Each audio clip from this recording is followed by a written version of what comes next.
Ladies and gentlemen, the President of the United States, accompanied by the Vice President of the United States.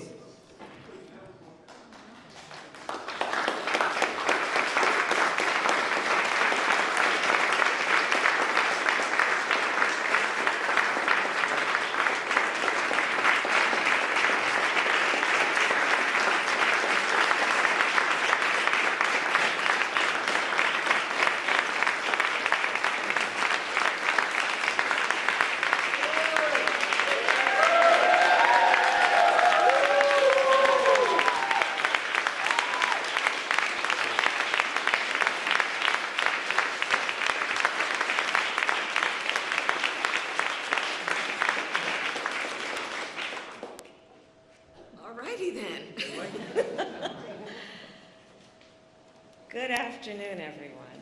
Good afternoon. Let me start by saying to all of the leaders here, thank you. Thank you. To the members of our United States Congress on both sides of the aisle who helped pass the COVID-19 Hate Crimes Act, thank you.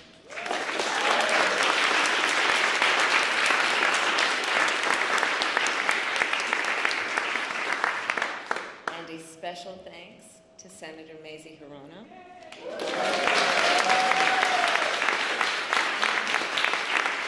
and Congresswoman Grace Meng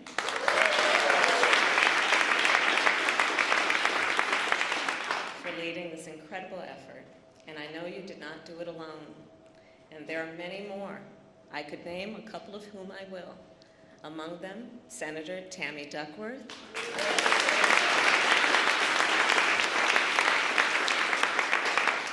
Senator Richard Blumenthal,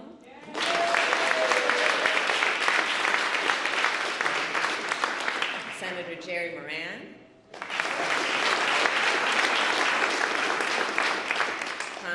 Judy Chu, Congressman Don Beyer,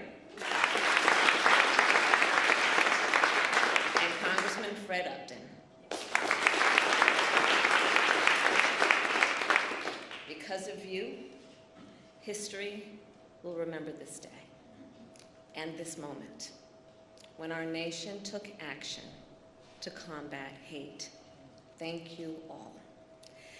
Around this time last year, when I was in the Senate, Senator Hirono and Senator Duckworth and I introduced a resolution in the United States Senate condemning the rise of anti-Asian sentiment in our country.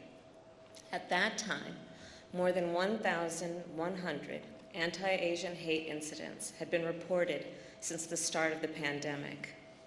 Today, that number is more than 6,600. And I'm talking about incidents where businesses are being vandalized in our biggest cities and in our smallest towns. I'm talking about a 61-year-old man getting kicked in the head, 2 elderly women being stabbed while waiting for the bus, 8 people in Atlanta getting shot on a Tuesday night. This violence, it did not come from nowhere, and none of it is new. In my life, my lived experience, I have seen how hate can pervade our communities. I have served in the justice system, in the legislative branch, and in the executive branch. I have seen how hate can impede our progress. And I have seen how people uniting against hate can strengthen our country. Those here today are united. This bill brings us one step closer to stopping hate, not only for Asian Americans, but for all Americans. It will expedite the Justice Department's review of hate crimes, every type of hate crime. It will designate an official at the department to oversee the effort, and it will expand efforts to make the reporting of hate crimes more accessible at the local and state levels. But after the President signs this bill today, our work will not be done. Here is the truth. Racism exists in America. Xenophobia exists in America.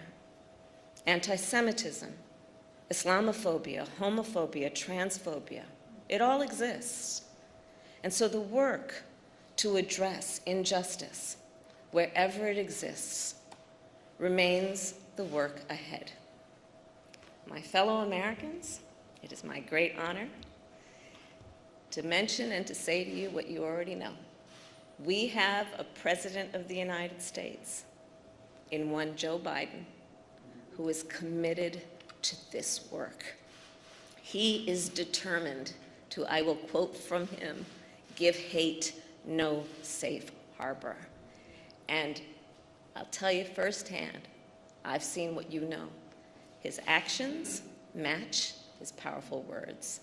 It is my great honor to introduce the President of the United States, Joe Biden.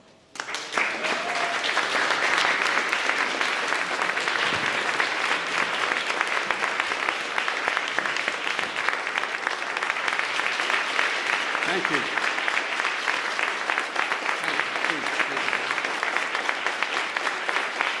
Thank you, thank you, thank you.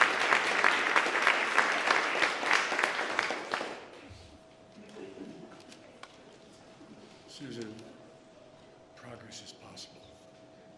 We're moving. Good afternoon, everyone.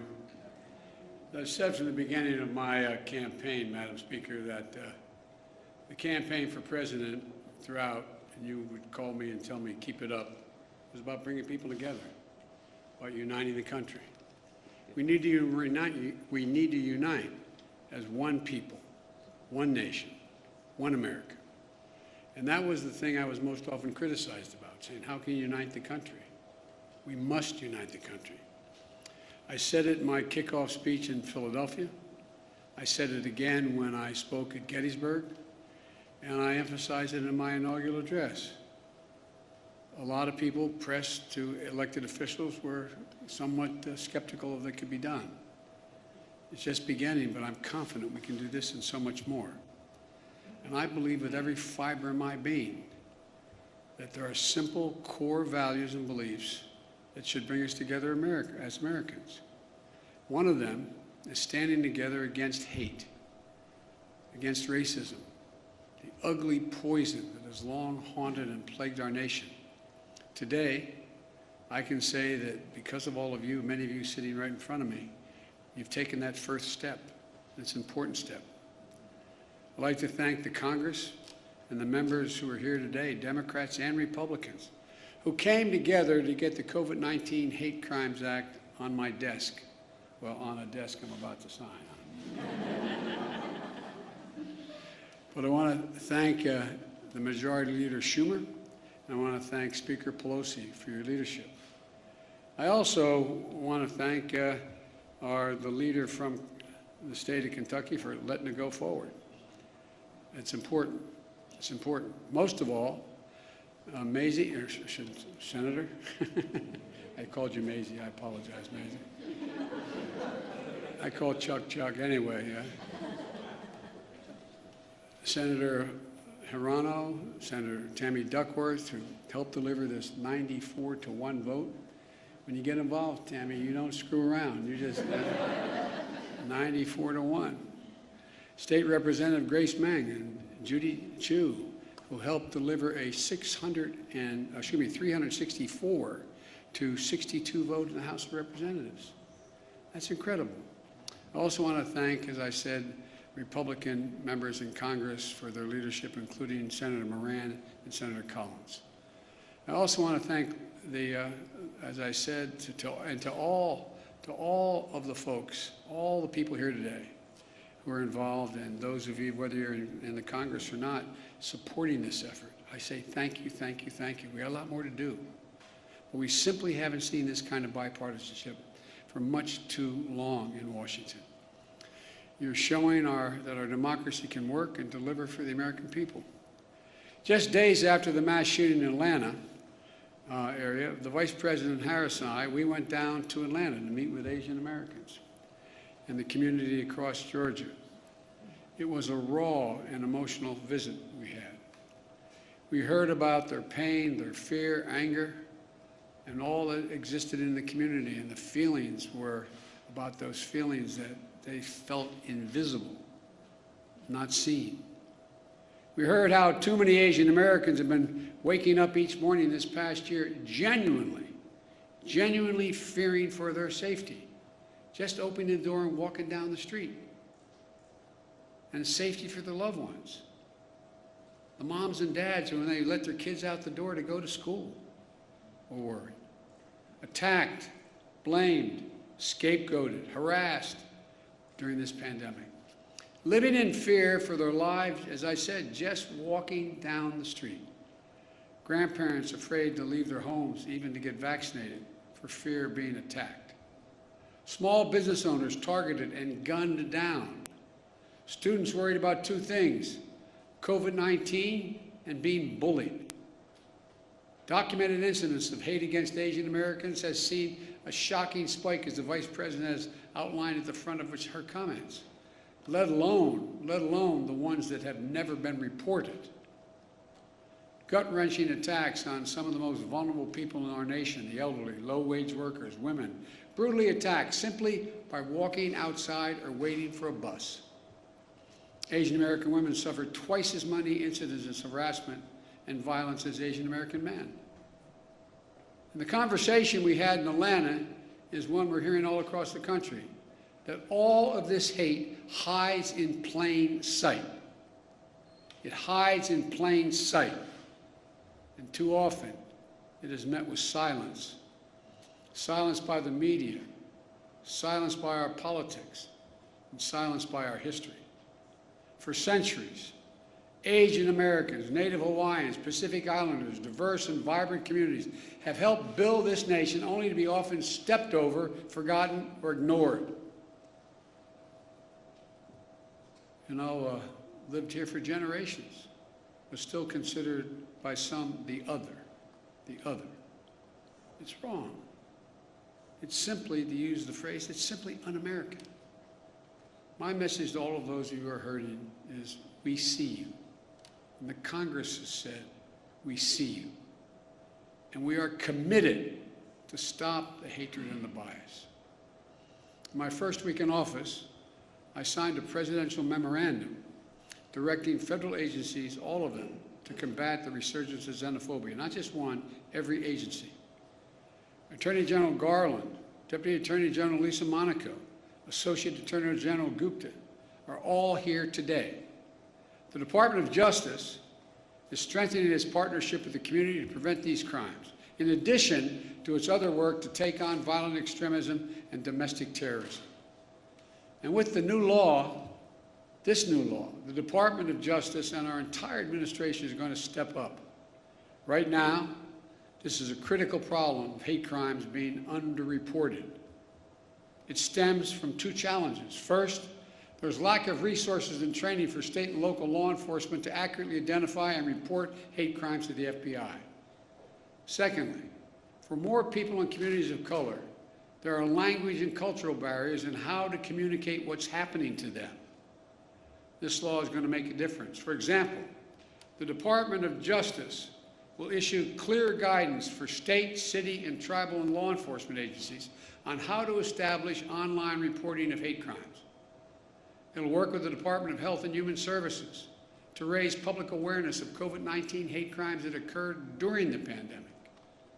There will also be a devoted official at the Department of Justice whose sole job is to expedite the review of hate crime reports. And thanks to two families here today, the law will help state and local governments ensure hate crime information is more accessible to the public.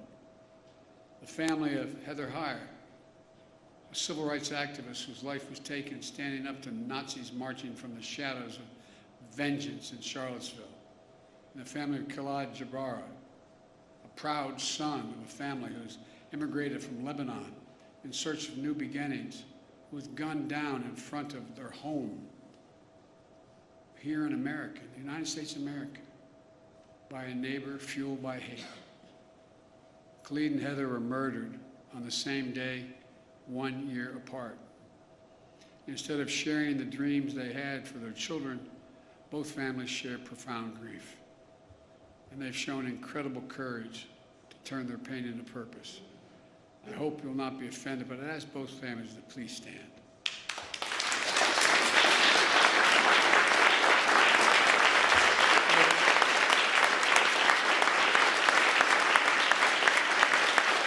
I want to thank you. I want to thank you for being here, because I know it's hard. No matter how celebratory it is, the law is being changed. When you have to show up at something memorializing your family, it's like you got the news 10 seconds ago. It's the hardest thing to do. I know from experience it takes enormous courage. But I hope that every day that's passed, the memory of son and daughter brings a smile to your lips before it brings a tear to your eye. Because I promise you, a lot of people understand who've gone through similar things. It's hard. So I really mean it when I say thank you. Thank you for being here. It takes a lot of courage. Thank you.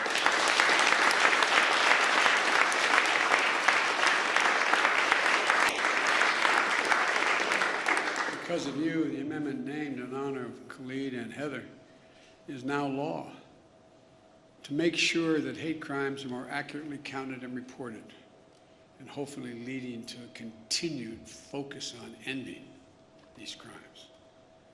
And will provide resources to create specialized hate crimes units. That will also help states create hotlines for hate crimes at state and local levels that will be accessible for people with limited English proficiency. And it provides resources for training for state and local law enforcement to identify, investigate, and report these heinous crimes. But of all the good that the law can do, we have to change our hearts. We have to change the hearts of the American people. Hate can, I mean this from the bottom of my heart, hate can be given no safe harbor in America. I mean it, no safe harbor.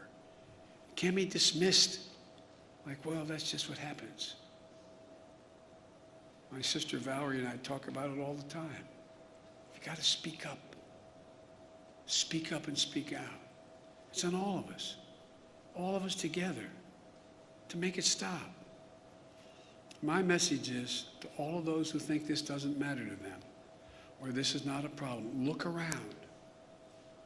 Look in the mirror. Look in the eyes of your children. Every one of us are lessened. Every one of us are lessened. And we're all hurt by this hate.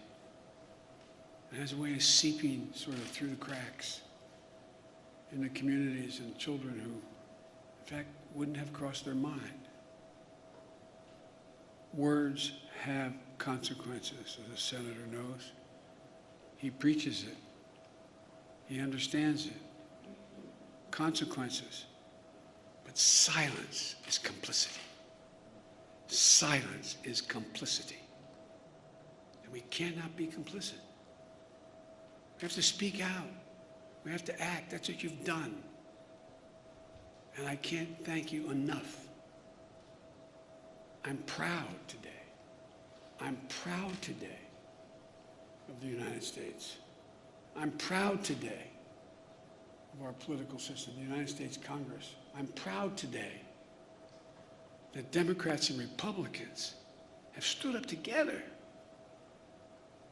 to say something. Let me close with this. Grief, as we all know, is universal, but so is hope. So is love. Sounds corny, but it really is. It really is. And hope and love can be contagious. We're the United States of America. We're good and decent people. We're unique among all nations in that we are uniquely a product of a document, not an ethnicity, not a religion, not a geography, of a document. And think about this, I'm being literal. Uniquely a product of a document. It says, we hold these truths to be self-evident, that all men and women are created equal, endowed by their Creator with certain inalienable rights, including life, liberty, and the pursuit of happiness. Every time we're silent, every time we let hate flourish, we make a lie of who we are as a nation. I mean it literally. We cannot let the very foundation of this country continue to be eaten away like it has been in other moments in our history and happening again. I looked at this law that you all passed as maybe the first break, the first significant break on a moment in our history that has to be turned around. Not Democrat, Republican, has to be turned around. As a consequence, we should do what is required by the obligations of this democracy, by our faith in God and our faith in each other, to do justice, to love mercy, to walk humbly, and as fellow human beings and fellow Americans, remember, we're unique in all of history as a nation. This is the United States of America, for God's sake. And God bless you all, particularly those who push this through and continue to push it. Now I'm going to sign this bill, which is a great honor. I don't know who's calling, but tell them we're busy. I was going to say, unless it was my sister, but she's here. So I'd like to invite to the stage Senator Hirano, Senator Duckworth, Congresswoman Grace Meng, Congresswoman Judy Chu, Congresswoman Don Beyer, Senator Richard Blumenthal, and Senator Moran, but I don't think he could be here today. Actually, it should have you. I should put the table down the middle of all of you and sign it down there. But thank you, thank you, thank you.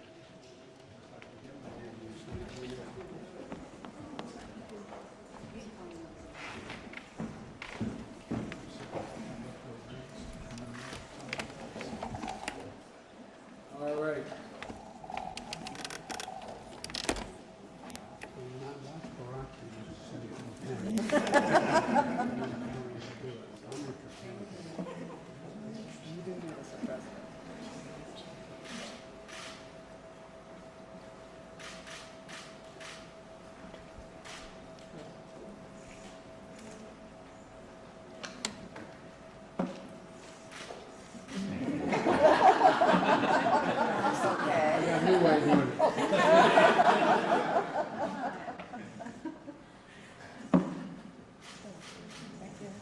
Oh, there you go, sorry.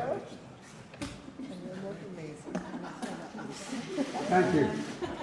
Congratulations to you all.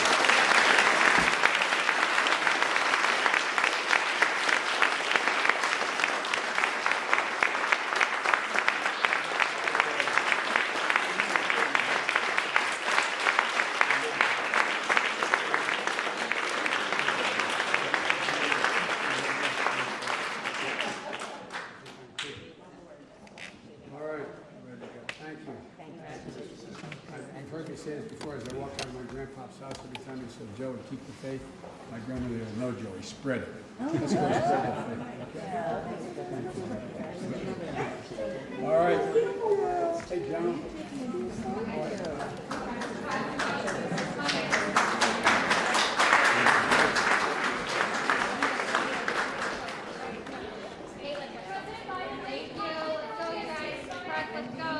Ladies and gentlemen, please remain seated while the President and the Vice President depart. Thank you.